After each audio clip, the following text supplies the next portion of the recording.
Or do the rich people cringe and say, don't tell them that, Robert? Yes. Don't tell people what you know. Right. Keep them poor. The poor will always be amongst us because it starts up here. It's in their words, and the words become flesh. But when they say, I can't afford it or I can't do that, they go down. They become what they say. Poor people say, I can't afford it, I can't do that, I don't have time. Because it's an escape. It's an escape. You know what I mean? It's easy to say, I can't afford it. Oh, I'm too tired. Oh, I can't go to the gym. When you could go to the gym. But no, I can't. Truth is, I'm just too lazy to go to the gym. And your rich dad used to say what instead of, I can't afford it? How can I afford it? How can I do that? What would it take? Or why should I do that? He says that a question opens the mind, a statement closes the mind. See, when you say, I can't afford it, your mind shuts down and you become what you say. But the thing is that we become creatures of our own habits. And until we break the habit, we don't change. Because to be rich, you have to give something. The way you get rich, you solve other people's problems. Right, that's how you create value. Yeah, poverty is passed on. It's taught in your families. And middle class is taught in families. And so the people right now who are sitting at home, who are struggling financially or worried about money or unhappy, they may be making a lot of money, but unhappy with what they're doing, it was probably taught to you. Your superego was taught, get a job, work hard, or you'll never be rich, or the rich are evil, or whatever. If you're poor, you'll always be poor. Just like most pro athletes, they make millions of dollars, and 65% are bankrupt 5 years later. It's because they come from poor families. Now you tell them that, they get very angry at you. It's not, it's the rich fault. It's you guys ripped me off, and government ripped me off. It's passed down genetically. That's the frightening thing. We got to change what we teach our kids. And the average person, the reason they're poor is they haven't failed. They play it so safe.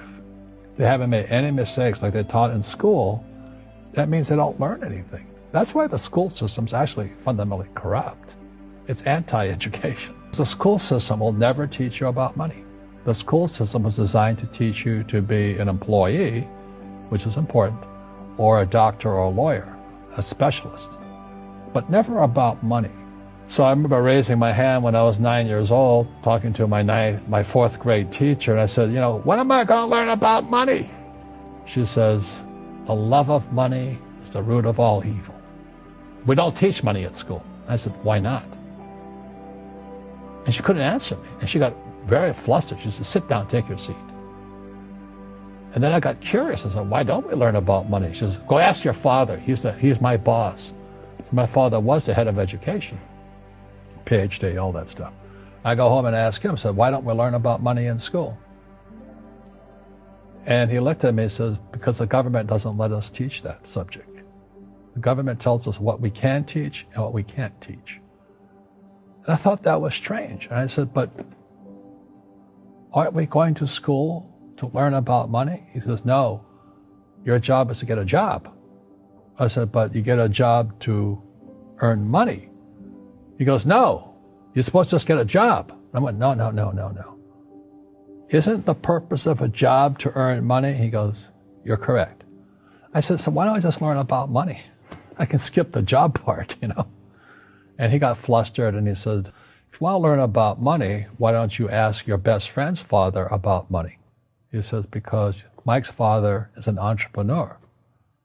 And I said, what are you? He says, I'm an employee. I'm a government employee. I went, oh, what's the difference? He says, the difference is an entrepreneur must know about money, or they're no longer entrepreneurs. And he says an employee doesn't have to know anything about money, because the government will take care of them, the company will take care of them. But I took my dad's advice, and I trundled over to Mike's father's office and knocked on his door, and I said, hey, I'm here, 9 years old. Teach me about money. Finally, through persistence, my rich dad started teaching me about money on one condition. And that condition was he would never pay me. He says, the moment I pay you, you think like an employee. He says, that's the trap. Entrepreneurs work for free. And now I'm 9 years old, my head's going cracking in half. He says, you never want a paycheck. You understand that, kid? I said, okay, I got it. And he says, well, how do I make money? He says, that's what entrepreneurs figure out. It's like the cat, which comes first, the cat or the cat chasing its tail. And I said, so how do I learn about money? So he would just break out a Monopoly game board. So I would work for free. I'd pick up cigarette butts, and he had hotels and restaurants, and I would clean and do menial tasks. And as I got older, I started getting into office work and marketing and accounting, and I was an apprentice basically, but I always worked for free. And he would teach me about money, but the way he taught me about money was playing Monopoly.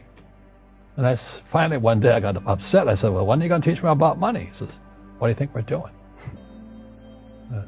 We're playing Monopoly. He goes, no. What do you think we're doing? We're playing Monopoly. He says, what do you think we're doing? So I don't know. I'm teaching you about money. He says that the moment you accept a paycheck, your brain goes dead. He says, as long as you're hungry, you'll think.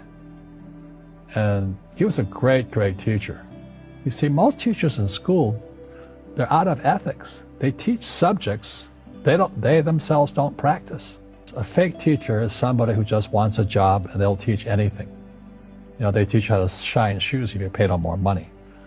But they really don't know what they're teaching. For example, my calculus teacher, went to military school in New York, and I asked the teacher, I said, I'm in my third year of calculus now. It was called strength of materials. I said, am I ever going to use this stuff? He goes, no. I said, why do you teach it? He says, because I get paid. I said, do you ever use it? He goes, no. And that's why, you have to, in life, one of the things I suggest to people, you got to find a real teacher versus a fake teacher. And a fake teacher is somebody who doesn't do what they teach.